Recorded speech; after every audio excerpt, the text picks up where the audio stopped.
사랑과 은혜가 풍성하신 하나님 아버지, 오늘도 주님의 은혜를 소망하며 이 자리로 나왔습니다. 하나님 우리에게 말씀하시옵시고 주의 말씀을 통하여서 하나님의 뜻을 깨닫고 주님의 뜻대로 살아갈 수 있는 성도 되게 하여 주시옵소서. 이 시간 이 자리 가운데 함께 하시옵시고 우리가 주님의 은혜와 주의 영광을 경험하고 돌아가는 시간 되게 하여 주시옵소서. 항상 우리 가운데 계시는 예수 그리스도 이름으로 기도드립니다. 아멘. 네, 오늘 함께 보실 말씀 욥기 29장 1절부터 10절 말씀까지입니다. 욥기 29장 1절부터 10절 말씀 구약 성경 788편에 있습니다. 욥기 29장 1절부터 10절 말씀 한 절씩 교독하도록 하겠습니다. 욥이 풍자하여 이르되 다시 오기를 그때에는 그의 등불이 내 머리에 빛이었고 내가 그의 빛을 힘입어 암흑에서도 걸어 다녔느니라. 내가 원기왕성하던 날과 같이 지내기를 원하노라. 그때에는 하나님이 내 장막에 기름을 발라주셨도다. 그때에는 전능자가 아직도 나와 함께 계셨으며 나의 젊은이들이 나를 둘러 있었으며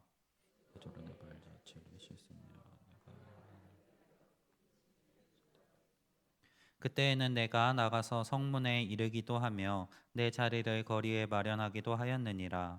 나를 보고 젊은이들은 숨으며 노인들은 일어나서서 유지들은 말을 삼가고 손으로 입을 가리며 지도자들의 말소리를 낮추었으니 그들의 혀가 입천장에 붙었느니라. 아멘.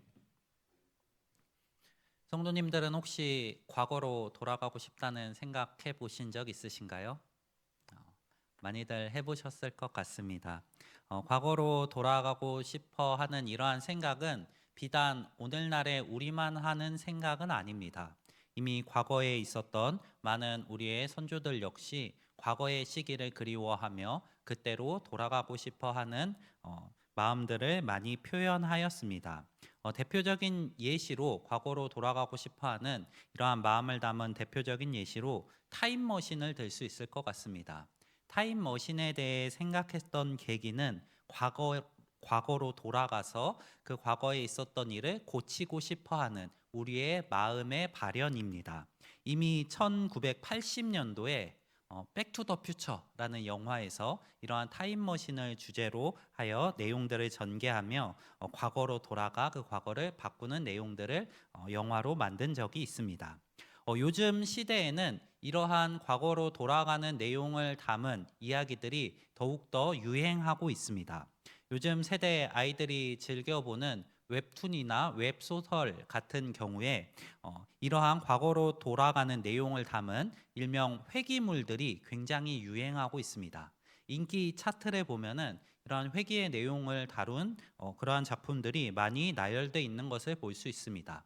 얼마 전에 좀 유행했었던 재벌집 막내 아들이라는 드라마 역시 이 과거로 물론 다른 사람으로 살아가긴 하지만 과거로 돌아가서 나에게 어려움을 줬었던 대상에게 복수하는 내용을 담고 있습니다. 어떤 사람들은 이러한 회기물의 유행이 요즘 현실의 어려움을 반영하고 있다라고 설명합니다. 회기물 장르의 인기가 현대 사회를 살아가고 있는 젊은 세대들의 깊은 무기력감과 또 불안감을 반영하고 있다고 말합니다. 그들이 현실이 너무나 어렵고 좌절을 하고 있기 때문에 이번 생에서 이것을 극복할 수 없을 것 같다는 그러한 마음으로 인해서 과거로 돌아가 인생을 다시 시작하고 싶은 욕망이 이러한 콘텐츠의 소비로 반영되고 있다고 이야기하는 것입니다. 현실 상황이 더욱 어려울 때 과거로 돌아가고 싶어 하는 이러한 마음들은 커집니다. 제가 시작하면서 질문 드렸었는데요. 과거로 돌아가고 싶다는 생각을 해보셨던 분이시라면 그 생각을 했던 때가 어떠한 때인지를 한번 떠올려 보시기 바랍니다. 너무나 형통하고 즐거운 시기에 그러한 생각을 하게 될까요? 아니면은 어렵고 힘든 시기에 그러한 생각을 하게 될까요? 어렵고 힘든 시기일수록 이러한 생각이 더욱더 떠오르는 것 같습니다. 오늘 본문의 욥의 상황이 바로 이러한 상황입니다. 욥은 굉장한 고통 가운데 있습니다. 오늘 읽은 본문 가운데 욥은 자신의 형통했던 시절을 떠올리면서 그때가 다시 이르기를 원한다라고 고백하고 있습니다. 과거에 지나갔던 그 형통했던 시기를 그리워하고 있는 그러한 마음이 반영된 이야기라고 생각할 수 있습니다. 욥이 그리워하는 시절의 모습이 오늘 본문 가운데 소개되고 있습니다. 29장 말씀은 고난이 욥에게 찾아오기 이전에 욥의 삶의 모습이 어떠했는가를 확인할 수 있는 본문입니다. 욥기의 시작 당시의 욥은 이미 형통한 사람, 경건한 사람으로 소개되며 등장합니다. 욥기 1장 1절은 욥에 대해 이렇게 소개합니다. 욥기 1장 1절입니다. 우스 땅에 욥이라 불리는 사람이 있었는데 그 사람은 온전하고 정직하여 하나님을 경외하며 악에서 떠난 자더라. 이 평가는 하나님 역시 동일하게 내려주십니다. 8절에서 하나님 역시 동일하게 평가하십니다. 여호와께서 사탄에게 이르시되 내가 내 종 욥을 주의하여 보았느냐 그와 같이 온전하고 정직하여 하나님을 경외하며 악에서 떠난 자는 세상에 없느니라. 욥기를 시작하면서 욥은 이미 하나님 보시기에도 온전하고 정직하여서 하나님을 경외하며 악에서 떠난 자로 소개되고 있습니다. 하나님께서는 욥을 이렇게 하지만 고난이 오기 전의 모습에 대해 굉장히 간략하게만 소개하십니다. 1장 2절에서 욥이 받은 자녀의 복에 대해서 간단히 소개하고 또 3절에서는 욥이 받은 재물의 복에 대해 소개하고 또 4절과 5절에서는 욥이 그것들을 누리며 하나님께 어떻게 하나님을 섬기고 번제를 드리며 성실하게 살았는지 정도만 기록하고 있습니다. 욥이 경건한 자였고 형통한 삶을 살았지만 그 이유에 대해서도 소개하지 않고 그때 욥이 어떠한 일들을 했는지 자세하게 주목하고 있지 않습니다. 하지만 오늘 본문에 등장하는 욥의 회고를 통해 우리는 욥이 당시에 어떠한 모습으로 살았는지를 유추해 볼 수 있습니다. 하나님께서 어떻게 욥이 살았기에 그렇게 칭찬을 하셨는지를 생각해 볼 수 있습니다. 오늘 본문에서 욥의 입을 통하여서 그 당시의 욥의 모습들이 소개됩니다. 욥은 먼저 2절에서 자신의 지난 삶에 대해서 하나님이 나를 보호하시던 때 그렇게 소개하고 있습니다. 하나님께서 욥을 보호하고 있었습니다. 복 가운데 있고 또 하나님께 칭찬받을 만한 당시의 욥의 삶의 모습을 하나님이 나를 보호하셨기 때문으로 소개하고 있는 것입니다. 그리고 더 나아가서 욥의 모습은 이렇습니다. 하나님께서 그와 동행했기 때문에 사람들이 욥을 보며 존중했습니다. 하나님이 함께 하셨기 때문에 욥은 다른 사람들로부터도 존중받고 하나님으로 인해서 인정받을 수 있었다라고 고백하고 있습니다. 욥의 행실 역시 칭찬받을 만했습니다. 함께 읽진 않았지만 12절에서는 부르짖는 빈민들을 도왔으며 또 고아들을 도왔고 또 나아가서 15절에서는 맹인의 눈이 되고 다리 저는 자들의 발이 되었고 또 16절에서 빈궁한 자의 아비가 되었고 또 모르는 사람들의 송사를 돌보아 주었고 또 17절에서는 불의한 자들의 턱뼈를 부쉈으며 또 노획한 물건들을 그 이새에서 빼앗아서 올바르게 다른 그 원래 주인에게 돌려주는 일들 역시 감당했습니다. 욥의 모습을 요약하면 이렇습니다. 가난한 자들을 돌보고 그들을 도와주었으며 또 불의를 행하는 자들을 심판하였습니다. 그리고 1장의 내용을 추가해 볼 때 욥은 그렇게 행하면서 자신에게 주신 하나님의 복으로 인해서 하나님을 섬기고 경건하게 생활하였습니다. 자, 욥의 모습을 한 단어로 표현하면은 이러한 단어가 될 것 같습니다. 바로 율법입니다. 욥의 모습은 하나님께서 말씀하시는 그 율법을 온전히 지키는 자들의 삶의 표본이었습니다. 가난한 자들을 돌보고 또 불의를 미워하며 하나님께 경건하게 예배드리는 삶, 그것이 욥의 모습이었습니다. 그렇기 때문에 하나님께서는 욥을 경건한 자라고 이야기하셨고 하나님께서는 욥을 칭찬하셨던 것입니다. 우리 성도님들 역시 이러한 칭찬받는 자들의 모습을 본받으실 수 있기를 소망합니다. 하나님께서 우리에게 주신 것들을 통해 이 땅에서 주님의 율법대로 살아내며 하나님의 영광을 드러내실 수 있는 분들이 되시기를 소망합니다. 우리가 그렇게 살아갔을 때 욥에게 주어졌던 형통한 삶이 우리에게 또한 임하기를 소망합니다. 하지만 또 진심으로 그렇게 되기를 바라지만 오늘 본문의 욥의 상황을 보면은 꼭 그렇지만은 않다는 것을 알 수 있습니다. 욥이 그 형통한 상황 속에서 하나님께 범죄하였기 때문에 오늘 본문에 고난받는 욥의 상황이 임했을까요? 성경은 욥의 잘못에 대해서 이야기하고 있지 않습니다. 오히려 욥은 하나님께 너무나 칭찬받을 만했는데 계속해서 그렇게 살고 있었음에도 그에게 임하는 고난에 대해서 이야기합니다. 신실하게 의를 행하며 말씀대로 살려고 노력하는 사람들의 삶 가운데도 어김없이 고난이 찾아옵니다. 우리의 주변을 보면 그것이 너무나 명확합니다. 하나님의 말씀대로 살려고 열심을 가지고 노력하는 자들의 삶 속에도 고난이 존재합니다. 하나님을 너무나 신실하게 믿고 따르지만 고난 속에 있는 성도들을 우리는 볼 수 있습니다. 반대로 하나님을 모르면서 자기 마음대로 살아가는 자들 중에서 너무나 잘되고 성공하는 사람들 역시 존재합니다. 하나님께서 세상적인 복을 그들에게 허락하시는 이해하기 너무나 어려운 경우 역시 존재합니다. 하지만 이러한 상황 속에서 우리는 낙심하지 말아야 합니다. 우리에게 세상적 복이 없다고 또 어려움과 고난이 있다고 넘어지지 않으시기를 바랍니다. 우리에게 세상적 복보다 더욱더 커다란 하나님께서 함께 계시기 때문입니다. 욥은 오늘 함께 읽은 본문을 시작하면서 이렇게 이야기합니다. 하나님이 나를 보호하시던 때로 돌아가고 싶다. 그리고 또 이어지는 말씀 가운데 그때에는 하나님께서 나와 함께 계셨다라고 이야기합니다. 자, 이 표현을 돌려서 말하면 이렇게 될 것 같습니다. 그때는 하나님이 나를 보호하셨고 그때는 하나님이 나와 함께 하셨지만 지금은 그렇지 않다. 욥의 잘못이 바로 이것입니다. 욥은 지금 고난 가운데 있기 때문에 마치 하나님께서 자신을 보호하고 있지 않다고 여기고 있는 것 같습니다. 욥은 지금 고난이 있기 때문에 하나님이 나와 함께 하시지 않는다고 여기는 것 같습니다. 고난이 있다는 것이 곧 하나님이 함께 하시지 않는다는 증거, 또 하나님이 나를 보호하시지 않는 증거처럼 여기는 것 같습니다.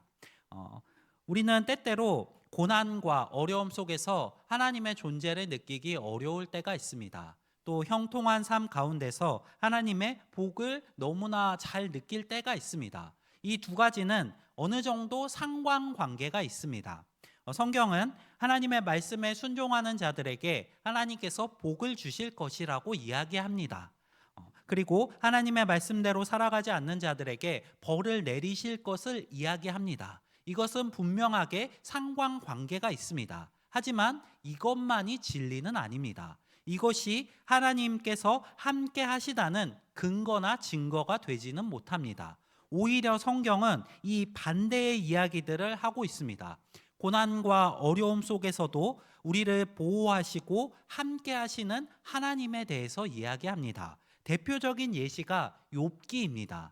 욥은 형통했을 때 하나님의 함께 하심과 보호하심을 너무나 느끼고 있었습니다. 그렇기 때문에 욥은 하나님을 경건하게 섬겼고 하나님의 뜻대로 살아가려고 노력했습니다. 그때의 욥은 하나님이 자신과 함께 계심을 너무나 절실히 느끼고 있습니다. 하지만 고난 속에 있는 욥은 스스로는 지금 느끼지 못합니다. 하지만 이때 하나님께서 욥과 함께 계시지 않았을까요? 하나님께서는 욥과 여전히 함께 계십니다.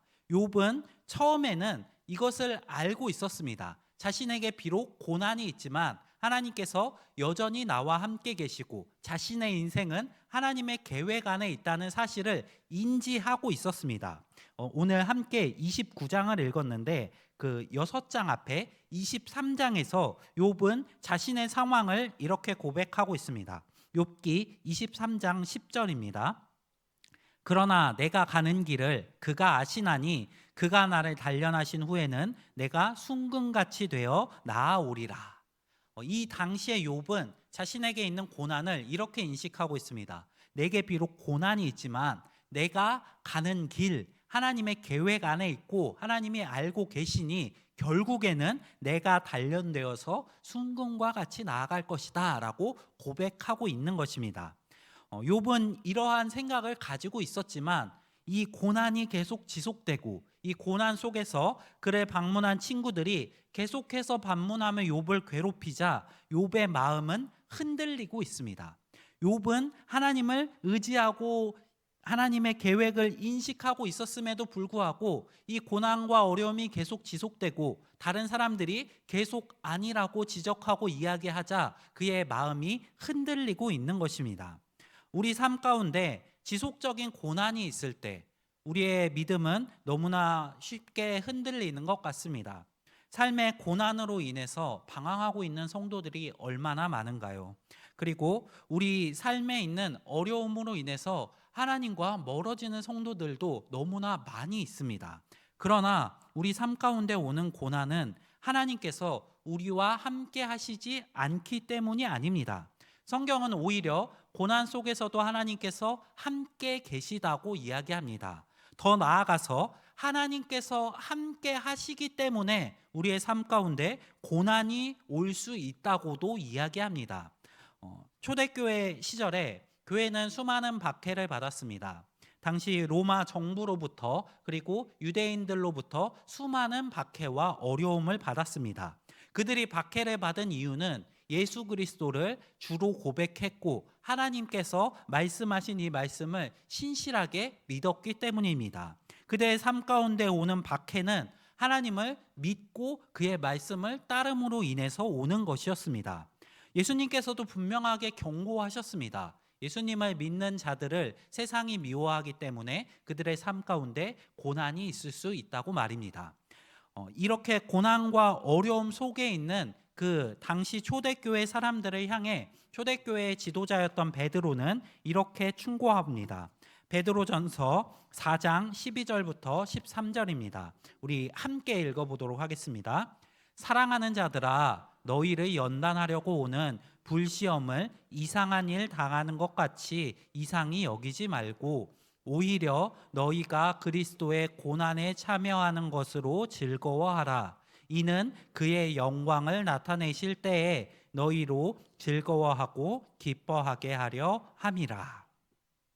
베드로는 성도들의 삶에 오는 고난이 이상한 것이 아니라고 이야기합니다. 그리고 더 나아가 이상한 것이 아닐 뿐만 아니라 오히려 즐거워할 일이라고 이야기합니다. 그 이유는 두 가지입니다. 그 고난이 우리로 그리스도의 고난에 동참하게 하는 것이며 또 나아가서 그것이 그의 영광을 나타내실 때에 우리로 즐거워하고 기뻐하게 하는 것이기 때문입니다. 예수님의 인생은 하나님께서 함께 하시는 인생이셨습니다. 주님께는 성령이 임하셔서 항상 함께 하셨으며 예수님께서는 하나님이신 분이셨습니다. 하나님께서 예수님과 항상 함께 하셨다면 그의 삶 가운데는 형통만이 있어야 할 것 같은데 오히려 예수님의 삶에는 너무나 많은 고난과 어려움들이 존재했습니다. 하지만 예수님께서는 그 고난과 어려움 속에서 자신과 동행하시지 않는다고, 하나님이 나와 함께 하시지 않는다고 의심하시지 않으셨습니다.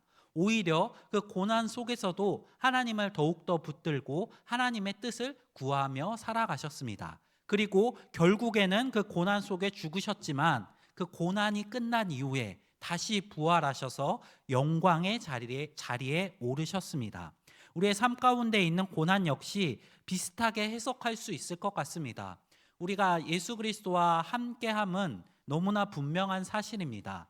성경은 예수님께서 우리와 세상 끝날 때까지 함께 하실 것이라고 증언합니다. 마태복음 28장 20절입니다. 내가 너희에게 분부한 모든 것을 가르쳐 지키게 하라. 볼지어다 내가 세상 끝날까지 너희와 항상 함께 있으리라 하시니라. 예수님께서는 우리와 항상 함께 하십니다. 그렇다면 우리의 삶에 고난이 없어야 할 것 같은데 오히려 반대입니다.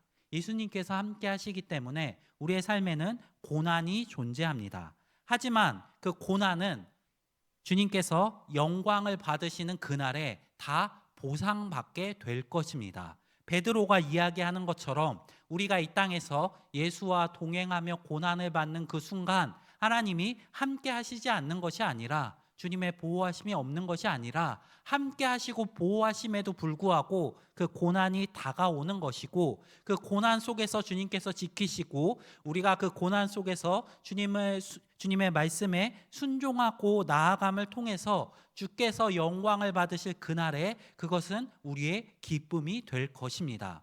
우리 성도님들의 삶 가운데 어려움과 고난이 있으신가요? 그 고난 속에서 낙심하지 마시기를 소망합니다. 오늘 욥이 흔들리고 있는 것처럼 우리가 고난 속에 있을 때 우리를 흔드는 것들이 너무나 많이 있을 것입니다. 하지만 그 속에서 주님을 의지하실 수 있는 우리 성도님들이 되시기를 바랍니다. 우리와 함께 계시는 하나님을 의심하지 마시고 그 고난을 넘어간 이후에 영광의 자리에서 우리에게 기쁨과 즐거움을 채우실 그 하나님을 의지하시며 오늘 하루의 삶 가운데도 또 나아가 이 땅에서 살아가는 그 모든 시간 가운데서 주님을 의지하고 신뢰하며 나아가시는 우리 성도님들이 되시기를 바랍니다. 우리가 고난 가운데 해야 할 일은 하나님을 의심한다거나 이전에 있었던 영광의 시대를 그리워하며 그때로 돌아가기를 원하는 것이 아니라 이 고난 속에서도 함께 하시는 주님을 의지하며 믿음을 지키며 살아감으로 하나님께 영광 올려드리는 것입니다.